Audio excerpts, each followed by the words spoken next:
Новое радио.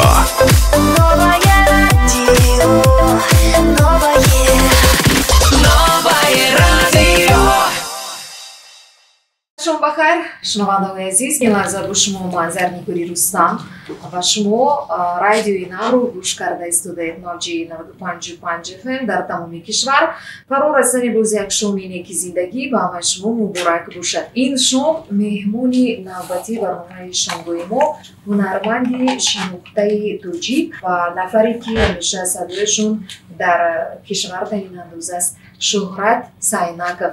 ما شما رو به استودیوی رادیوی نو خوش آمدید میگیم. خوش باشید، سلامت باشید. خیلی خوشحالم که ما امروز با شما روبرو هستیم. سلامت باشید. ما نیز خیلی شدیم که شما درخواست ما رو پذیرفتید و انشالله با ما هستید. خوش باشید. خب شهرت، نخستین سوالی که چون انا برای همه هنرمندان ما پیشنهاد میکنیم، برنامه ما که برنامه شامگاهی است، سوال نیز چنین است.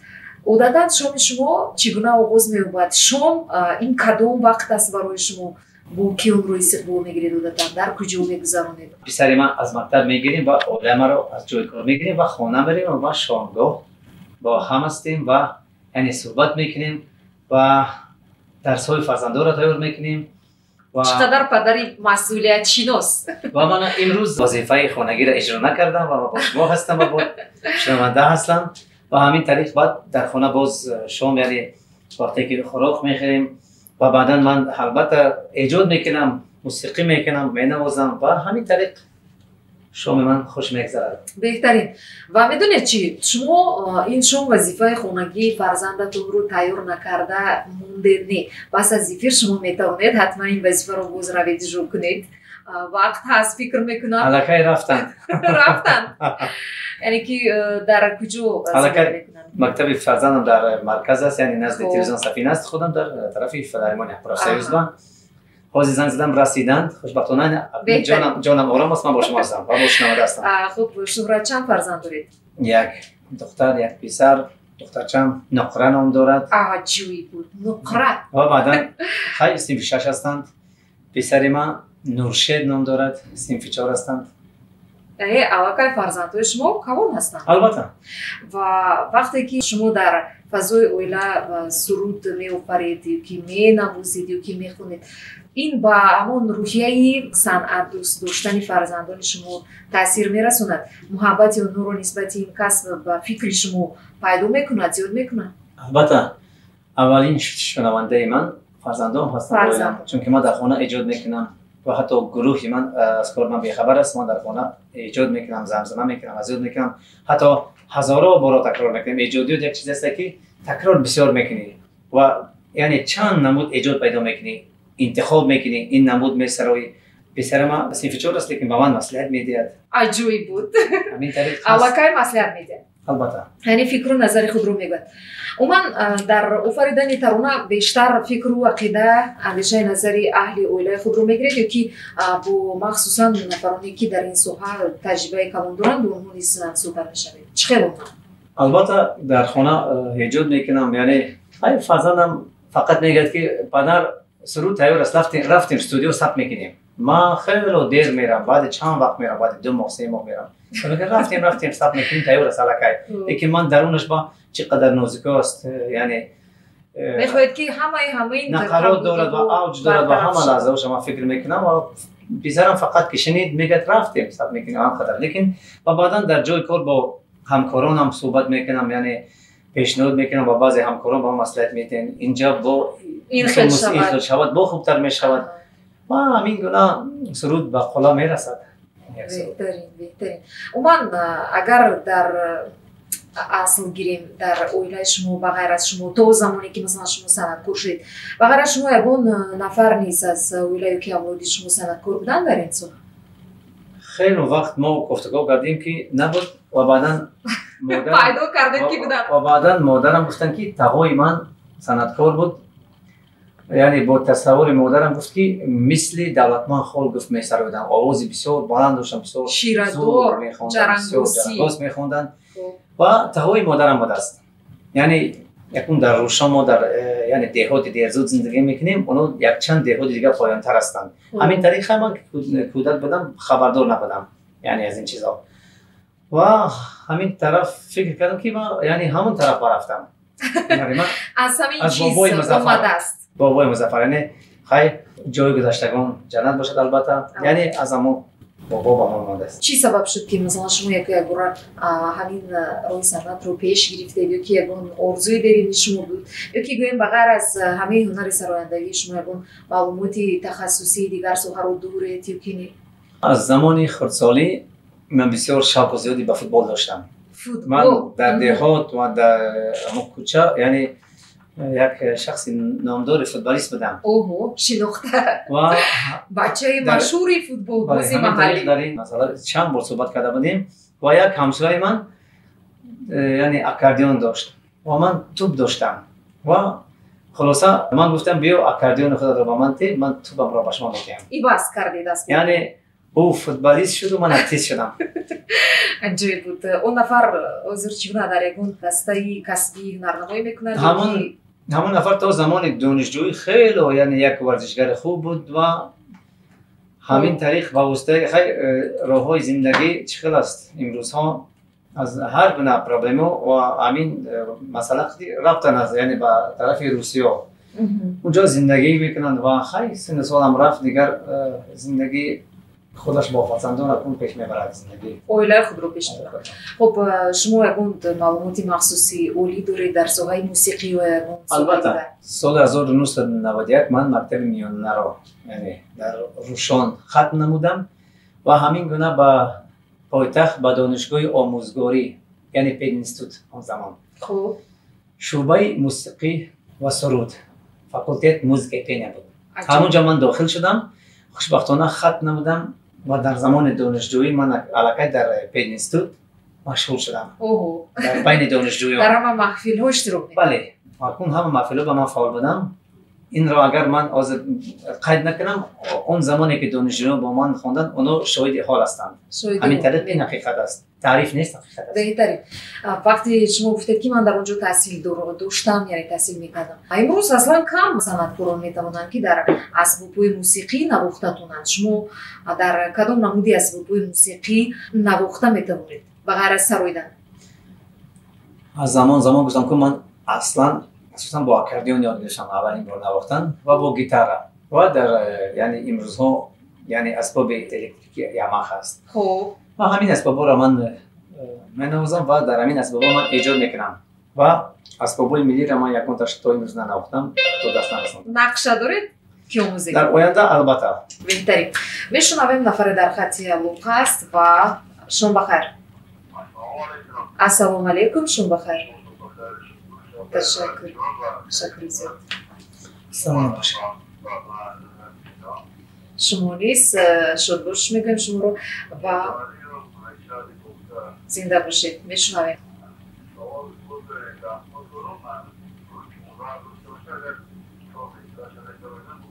سلامت باشید. تشکر برای زنگ و البته با سوال شما جواب بدید. فرزند شما رو چگونه تعریف میکنن؟ در خانه کن ما با زبان یعنی روشانی با حرف پ این پدر پ یعنی ما پدر رو پ میگیم.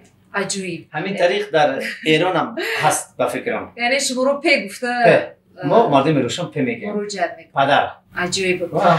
و سوالی دوم شما جواب شما گفتن که در اجرای زنده با سرود مادر ما دیده سودیم که شما امروز تنها آمدید یعنی همراه خودمون اسباب موسیقی اکاردیون رو آوردید و میخوایم که همین چیز رو هم بنوازید و هم بسرایید زنده. از اون علاقه هنرمند شهرت سعینک اومده که میبینن دقت باشید نخستین مراتبه در رادیوی نو صدای زنده با اسباب موسیقی زنده با اکاردیون و شما هم بسرایید. البته ابر بارانی منی ای مادر جان جانانی منی ای مادر ابر بارانی منی ای مادر جان جانانی منی ای مادر همچو برگ بفتم من به زمین همچو برگ بفتم من به زمین داشته آغوشی کنی ای مادر داشته آغوشی کنی ای مادر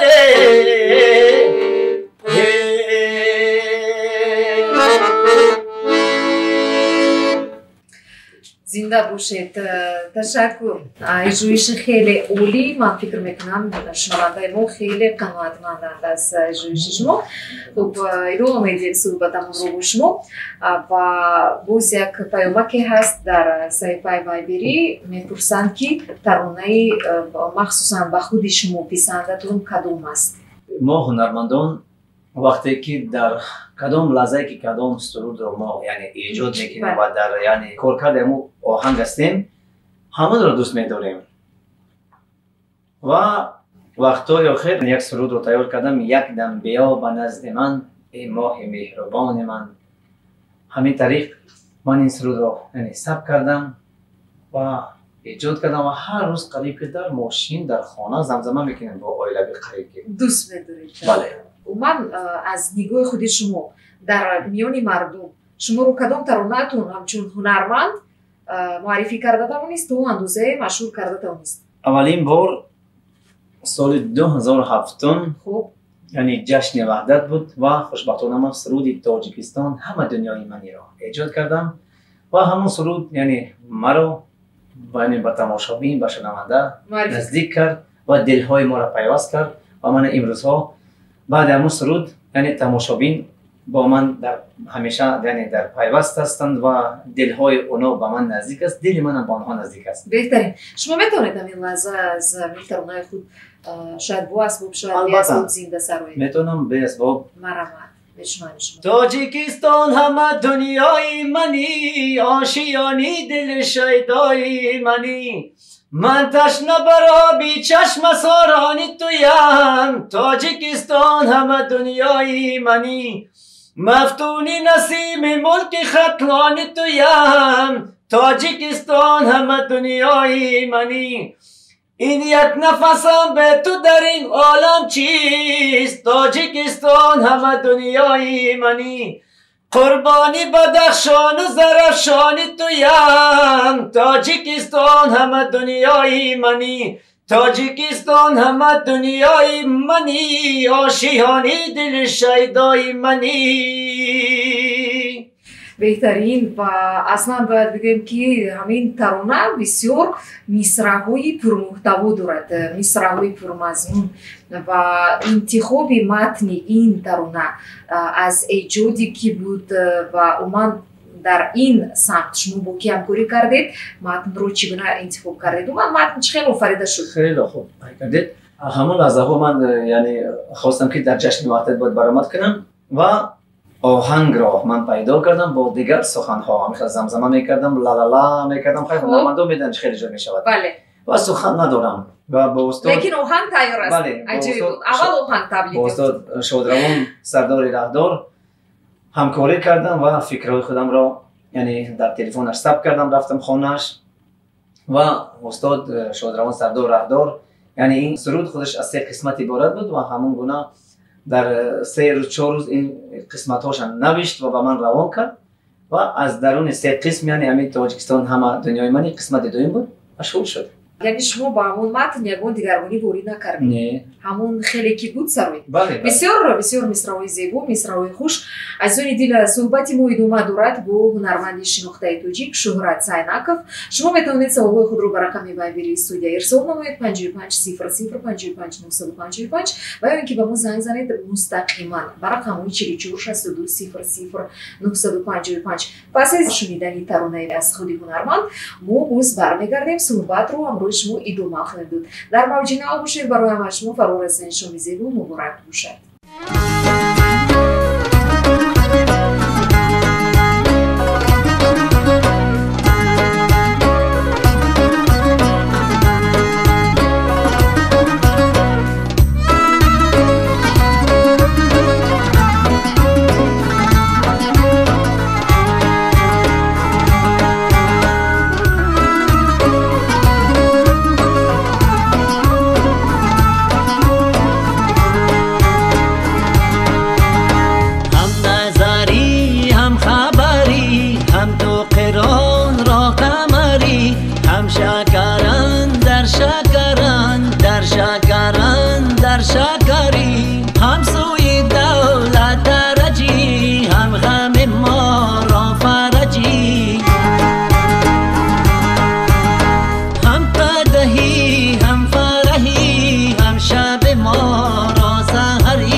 که لانه ستانی دیگری ظلمت شب بدتری هجران من جان منی جان منی جان من ظلمت شب بدتری هجران من جان منی جان منی جان من شاهی منی لایق سردای من خند منی لایق دندان من نور منی باش داری چشم من چشم منی چشمه حیوان من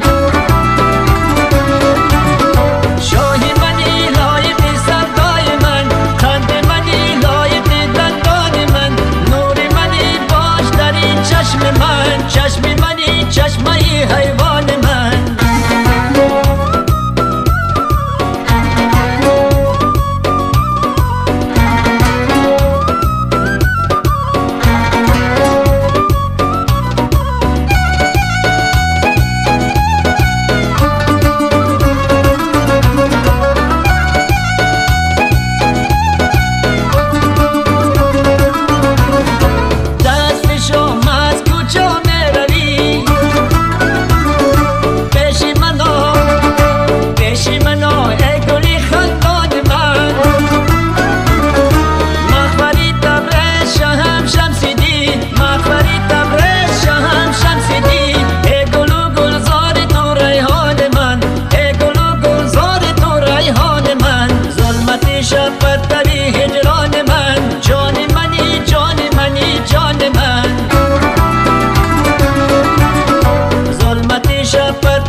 برنامه شمگوی به تنفس خودی رسو میشم که این لحظه با شما منظر نیگوری رستم و همچنین مهمونی این شون در برنامه ما هنرمندی محبوبی توجی شهرت زینب شما رو با رادیوی ناب بوری دیگر خوش اومدید میگیم. خوش باشید. شماتون بخیر باشد. خسته نشدید؟ نه.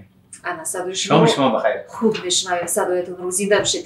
ما اینجا میبینیم یک ترانه نو است و یک دمبیو از تاریخی پیدایش این سرودی خود میگفتید و من که این سرود ایجاد شد؟ این سرود ما خطو نمیگم ممکن سالهای 97 98 بود 99 بود ام خیلی یک برادر داشتیم با نام قهرمان عالمجانov در تئاتر اهارون همچون اکتیار یعنی کار فعالیت میبرد و همون دوره به من دادن من یعنی اوستا ایجاد میکردم و با اکاردئون میسردم و همین طریق ثبت نکردم و نزدیکی همین ماه دکبر ثبت کردیم به خاطر سال نو و خوشبختانه سرود یعنی به درجه عالی ثبت شد به من بسیار مقبول است.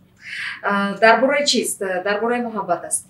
البته اونجا گفته است که یک دم بیا به نزد من ای ماه مهربان من حسن و جمال دلکشت شیرینی زبان من از نظرم چو دور شدی روزی سفید شد سیاه نور ببار بر دل و دیده و دیدگان من. بسیار مصرع‌های پرمحتوا مهمش مضمونی بلند دارد. از نگاه شما به فکر شما برای چه اینقدر منتظر شدید؟ مهم بود که باید 20 سال بگذرد و بعدا ترانه ایجاد شود.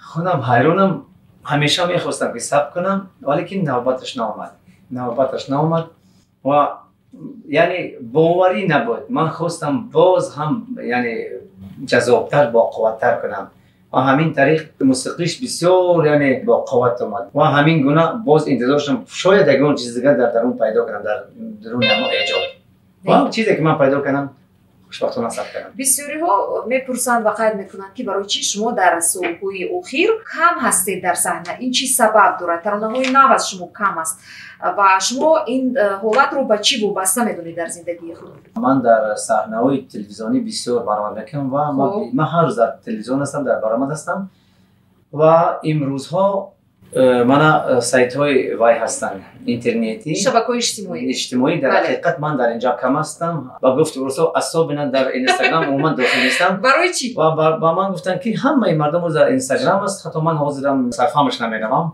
چه خیلی باید سر و کار گیرید با این سامانه؟ همین طریق خیلی داخل نشدم و نه ما رو یک دو موسمی جیان و با پسرم اونا ما را داخل کردن حتی من صفحه‌اش نمیرم. من از وقت این چیزا رو اعتراف نکردم و من خیلی اومدم و سبب اون شنونده و تماشابین یعنی من اونا رو گناهگار نیستم در من که در درون همین چیزا نیستم اونقدر همین طریق است. لیکن اگر اونا شبکه‌های تاجیکستان و سفینه و تلویزیون های تاجیکستان اگر تماشا کنند من فعالترین هستم. فعال است. چون که من بسیار ایجاد میکنم. یعنی که شما از اول که تنها طریق تلویزیون های دولتی یک محبوبیت پیدا کردید میونی مردم و با گویم شبکه‌های اجتماعی قدر احتیاجی نیاز نداره. البته و کار اساسی من همون است و من در کار خودم فعال هستم. من ولی باقی خودم رو خودم دادگیم من خطا نکردم. بهترین شهرت میگفتید که برای در صحنه تو دیر باقی موندن برای صنعتکار چی مهم است؟ داشتن مبلغ یا که مهنتی بسیار؟ من فکر میکنم مهنت زیاد البته در کار است چون که شنونده همیشه میخواد که سرودهای نو به نو شنود و همیشه سرودهای نو به نو ما را انتظار است و از ما در این بار صحبت کردیم همیشه من ایجاد میکنم در جشنایی که ما داریم نوروز ماه مارت است من همیشه سرود نو ایجاد میکنم و در جشن وحدت میشد روز وحدت بخشیده به ایدهای مخصوصا ملی البته من همیشه ایجاد میکنم و یک سال نو یک دوره میبید که آزادانه من سرودهای مثال عشقی رو من هر سال نو من تو سرودی یعنی عشقی رو ایجاد میکنم ثبت میکنم و برای تماشابین پیشکش میکنم تو که محبت مردم نسبت یکدیگر در سال نو باز نو شد در به همین خاطر یعنی هنرمند رو اما ایجادیات نو به نو یعنی در صحنه نگاه میداره بغیر از اونی که مثلا مهنت میکنه ترانه میآفرد دیگر از نگاه شما همچون شخصیت صنعتکار باید چگونه انسان باشد؟ من دائم میگفتم این یعنی پاپولار است یعنی مشهور شدن اینم دشوار است و لیکن افتادنم آسان است. درست. و همین طریق من پیشنهاد همیشه میکنم با بسیار جوانان صحبت میکنیم و همکاران میگم هیچگاه پرواز بلند نکنید. پرواز بلند کردن آسان است و فرآمدن آسان. فرآمدن از وای آسان تر است. خبر نمیشوی که چقدر میفرایید. همین طریق در زمین ما باید با انسان ها یعنی مثل اونها زمینی باشیم چون که هر یک اون مردم اون مخلصان اون تماشابینان مثل ما آدم هستند و اونها در هر یک گونه ساحه ها یعنی شاه هستند و قدر خودش را دارند. بله. ما هم باید قدر اونها را بدانیم که اونها قدر ما را یعنی تا ابد بدانند. واقعا درست. صمیمیت خاکسار بودن این فکر میکنم انسان رو بزرگتر میگردونه. بله. بودن در حیاتی ایجادی شما وقتی مثلا لحظه های عجیب یا که برای شما غیر چشم داشت که پیش از به صحنه برآمدن با شما روی داد یا که وقتی در صحنه بودنتون روی داده بودن همین گونه حالتهای عجیبی و خنده‌آور که غیر چشم بودن؟ مثلا شما به صحنه برآمدید تو یکون شاید اسباب موسیقی کار نکردید که گویم بلند گویید که یکون چیزی مخصوص رو هم روی خود فراموش ساختید یا که باز یکون چیزی دیگر؟ نه وقتی خود کنسرت های زنده کمتر میشوند به همه معلوم است و در توی عروسی ما همیشه زنده میسراییم با گروه و اونجا میشود بسیار پرابلم ها یعنی مثال گیریم با گروه علاقه صحبت میکنیم بعد گفتگوی برنده صحبت میکنیم که همین سرود رو سر میکنیم. بله. زمزمه میکنیم در اسبابی که ما مینوازیم دیگر سرود ما یک بزم یعنی بود کردیم با خدا رسوندیم اونجا دیگر ریتم موندگی هستیم و علاقه کلمیناسی تیز رفته شده او را خاموش کردیم و اما خیلی ماند است. بعد ما سرود نرم میخوایم که بخوانیم با نوبت دیگر شده است و یک سر میتیم که تیز میروه دیگه هم دیگر نگاه میکنیم هم عرق ما را زیر میکنه یعنی هیچ با نقشه شما موافق نیست. البته و بسیار علاقه ما با چیزا سرایم اون ما را میشکند علاقه خطا کنیم علاقه. بله این گونه حالتو البته زیاد میشوند در حیات هنرمند و پیامی که اومده رسیده است از فریدون در صحیفه وایبر مینویسند سلام علیکم با رادیوی نو از مسکو از روسیه و دوشنبه تاجیکستان یک سوال با برادر شهرت گوید که استاد کرامت‌الله قربان پیاز الفقار عزیز یا مبارک شو کدام از این استادان آن شاهی استراد تاجیکستان میباشند یعنی از شما شاید با حضوری رو میپرسند. شهرت شما از استادان صنعت ایجاداتی که رو بیشتر قدر میکنید گوش میکنید از هنرمندان حاضر سرودایی که رو میپسندید گوش میکنید در این باره میگفتید؟ البته از این استادان از شادروان یعنی کرامت الله قربان، مبارک شاه و ذوالفقار عزیز، البته هر سهش رو انتخاب کردند. در بین این سه شادروان یگان تاش رو من اکنون نمیتونم انتخاب کنم، یعنی هر سهش به دل من نزدیک بودند و سر کنیم از استاد مبارک شاه. بله. وقتی که سرودهاش همون سالها برآمدن ما دانشجوی بودیم و زمزمه میکردیم حتی در دانشگاه مزگوری ما رو مبارک شاه میگفتن میگفتن دانشجویان. من با سرودی رقص بکن شور بده میسرودم و خیرامان گشتم آی بسویم و همین گونه زمزمه میکردیم. بسیار قبول کردیم، یعنی مخلص اشدی. و همین گونه ذوالفقار وقتی که سال 1997 ما از همین وگزار جده یعنی روی آهن سفر کردیم به سمرقند و همین طریق با یک ژیگولی 97 بودن. همین گونه تا سمرقند یعنی ثبت همون شادروان را ذوالفقار رو گوش میکردیم حتی در سمرقند یک قشلاق آقسای هست، همه تاجیک زبان هستند. این کسیت رو پهن کردیم یعنی و تا کی گوش کنن. وقتی رفت آمد کم بود که سال 97 و 96 و همون کسیت رو به همه خانواده تقسیم کردیم، همه به خود ثبت کردیم و اومدیم با استاد شادروان کرامت الله.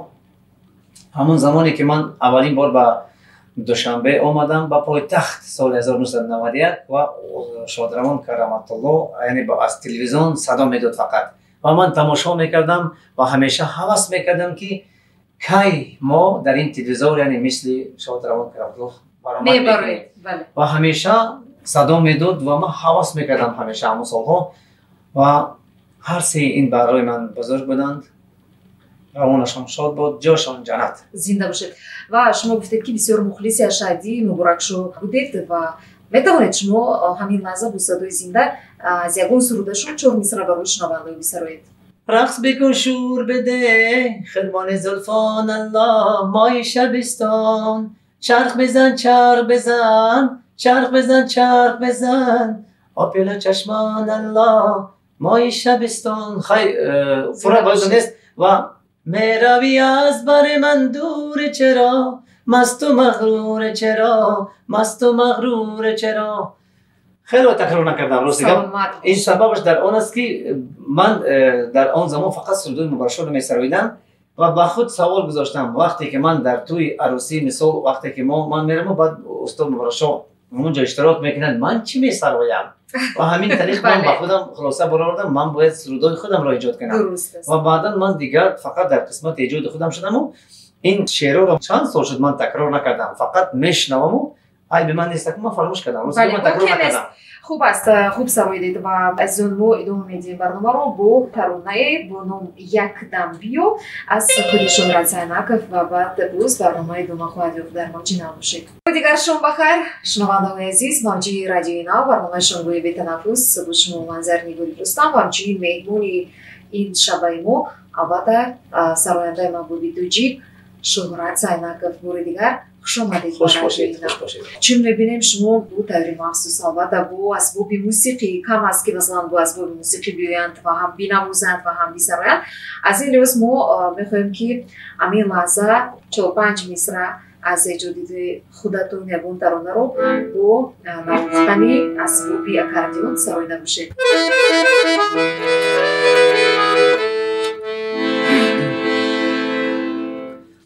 دل را بودی دل بده عشق مرا منزل بده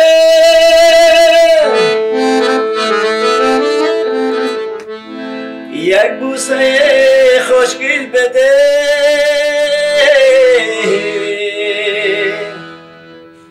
ما را با چشمی کم مبین عشق چشمی نازنی ما را با چشمی کم مبین بجیان سیاه محجبین ما را با چشمی کم مبین عشق چشمی نازنی ما را به چشمی کم مبین مشکا سیاه محجبین ما را به چشمی کم مبین ما را به چشمی کم مبین ما را به چشمی کم مبین.